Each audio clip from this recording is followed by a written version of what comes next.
क्या आपने कभी अंधेरी रात में घने जंगल की ओर कदम बढ़ाया है? कभी ऐसा महसूस हुआ है कि कोई आपके पीछे खड़ा है, लेकिन जब आप मुड़ते हैं तो वहां कुछ नहीं होता? क्या आपने कभी सुनी है किसी अनदेखी चीज की सांसें जो आपकी गर्दन के बेहद करीब महसूस होती है? अगर हाँ, तो हो सकता है कि आपने भी उस रहस्यमयी दुनिया की झलक देखी हो जिसे इंसानी आंखें अक्सर अनदेखा कर देती हैं। मैं सचिन मौर्य आज आपको सुनाने के लिए तैयार हूं एक ऐसी सच्ची घटना से प्रेरित डरावनी कहानी जो आपके रोंगटे खड़े कर देगी। ये कहानी है रवि, अजय और निकिता की, जो एक भूतिया जंगल में गए जहां कदमों की हल्की आहट थी, हवा में किसी की धीमी हंसी गूंज रही थी और पेड़ों के पीछे कोई परछाई लगातार उन्हें देख रही थी। लेकिन क्या उन्होंने कुछ ऐसा देख लिया था जो उन्हें नहीं देखना चाहिए था? क्या वे उस जंगल से कभी लौट पाए, या फिर वे भी उन्हीं आवाजों का हिस्सा बन गए? तो तैयार हो जाइए एक ऐसी कहानी के लिए जिसे सुनकर आपको रातों को नींद नहीं आएगी। शुरू होती है अब। रात का अंधेरा घना हो चुका था। विशाल जंगल के बीचों बीच हवा की सरसराहट एक अजीब सी बेचैनी पैदा कर रही थी। तभी अचानक एक लंबी खौफनाक हंसी गूंजी, जैसे कोई चुड़ैल अंधेरे में छिपकर देख रही हो। यह जंगल हमेशा से ऐसा नहीं था। कहते हैं सैकड़ों साल पहले यहां एक गांव था। वहां रहने वाली एक औरत जिसका नाम कामिनी था, पर जादू टोने का आरोप लगाया गया। उसे जिंदा जला दिया गया। मरते समय उसने श्राप दिया, जो भी इस जंगल में आएगा मेरी चीखें उसे घेर लेंगी। लोगों ने जंगल छोड़ दिया, लेकिन चीखें कभी नहीं गईं। और आज सैकड़ों साल बाद 3 दोस्त उस जंगल में दाखिल हो चुके थे। रवि, अजय और निकिता तीनों दोस्त थे जो किसी एडवेंचर की तलाश में उस भूतिया जंगल में आ गए थे। गांव के बुजुर्गों ने चेतावनी दी थी, उस जंगल में मत जाना, वहां सिर्फ मौत रहती है। लेकिन उन्हें कहानियों पर यकीन नहीं था। जैसे ही वे अंदर घुसे, चारों ओर सन्नाटा था। फिर एक बच्चे की रुआंसी आवाजें सुनाई। निकिता ने रुककर इधर उधर देखा। तुम लोगों ने सुना? कोई बच्चा रो रहा है। अजय हंसा। अरे, ये तुम्हारा वहम है। जंगल में बच्चे कहां से आएंगे? लेकिन तभी सूखी पत्तियों पर किसी के तेजी से दौड़ने की आवाज आई। रवि ने टॉर्च जलाकर झाड़ियों के पीछे देखा, लेकिन वहां कुछ नहीं था, सिर्फ धुंध, ठंडी डरावनी धुंध। अचानक निकिता की नजर पेड़ के पीछे छिपी किसी परछाई पर पड़ी।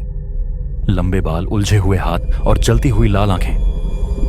वो वहां कोई है, उसने चीखते हुए कहा। अजय और रवि ने उधर देखा, पर वहां कुछ नहीं था। मगर तभी वही चुड़ैल जैसी हंसी फिर गूंजी, इस बार बहुत पास से। अब तीनों को यकीन हो गया कि वे अकेले नहीं हैं। वे दौड़ने लगे, लेकिन जंगल के अंदर जितना भागते उतना ही गहराई में फंसते जाते। एक भारी सांसों की आवाज आई, जैसे कोई दैत्य उनके ठीक पीछे खड़ा हो। रवि ने हिम्मत जुटाकर पीछे देखा और उसका खून जम गया। एक साया, काला और लंबा, हवा में तैरता हुआ। उसकी आंखों में सिर्फ नफरत थी। अजय ने चिल्लाकर कहा, भागो। निकिता दौड़ रही थी, लेकिन उसके कदम अचानक जमीन से चिपकने लगे। जंगल की जमीन उसे निगल रही थी। रवि और अजय ने उसे खींचने की कोशिश की, लेकिन तभी, मुझे जाने दो, मुझे जाने दो। वही बच्चे की आवाज, लेकिन इस बार गहरी और डरावनी थी। तभी निकिता को एक झटका लगा और वह जमीन में समा गई। रवि और अजय अब अकेले थे। चारों ओर सिर्फ अंधेरा और वो भयानक सांसों की आवाज। एक काली आकृति उनके करीब आने लगी। वे और अजय की सांसें तेज हो गईं। हर दिशा से उन्हें ऐसा लग रहा था कि कोई उनकी ओर बढ़ रहा है। निकिता कहां गई? अजय लगभग रोने लगा। रवि ने टॉर्च जलाने की कोशिश की, लेकिन अचानक वही भारी सांसों की आवाज उनके ठीक पीछे। रवि ने कांपते हाथों से टॉर्च घुमाई।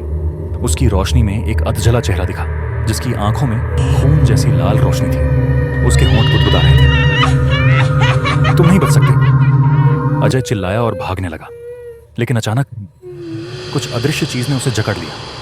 उसका शरीर हवा में ऊपर उठा, जैसे कोई उसे अदृश्य पंजों में दबोच रहा हो। वह हवा में झूल रहा था और उसका शरीर मरोड़ने लगा। उसकी घुटती हुई आवाज निकली। रवि ने पीछे देखा और उसका खून जम गया। अजय का चेहरा धीरे धीरे गल रहा था। उसकी आंखें बाहर आने लगी थी और उसके मुंह से काला धुआं निकल रहा था। फिर अचानक वह तेजी से पीछे अंधेरे में घसीटा गया और गायब हो गया। रवि अब अकेला था। वही भयावह हंसी चारों ओर गूंजने लगी। वह भागने लगा, लेकिन उसके पैर भारी हो गए थे। जंगल की जमीन अब कीचड़ में बदल चुकी थी और वह उसमें धंसता जा रहा था। नहीं, नहीं। अचानक एक ठंडा हाथ उसकी गर्दन पर पड़ा। उसने सिर घुमाया और वहां निकिता खड़ी थी, लेकिन उसका चेहरा गल चुका था।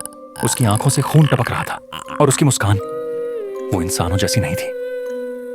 तुमने हमें छोड़ दिया रवि, अब हम तुम्हें छोड़ेंगे नहीं। अचानक जंगल में सैकड़ों आंखें चमक उठी। बच्चों की चीखें, डरावनी सांसें और सब रवि की तरफ बढ़ रहे थे। फिर अंधेरा, या शायद ये सिर्फ शुरुआत थी। अब कोई नहीं जानता कि वे दोनों बचे या नहीं। बस जंगल से कभी कभी आती है एक चुड़ैल की हंसी, एक बच्चे का रोना और राक्षसी सांसों की आवाज।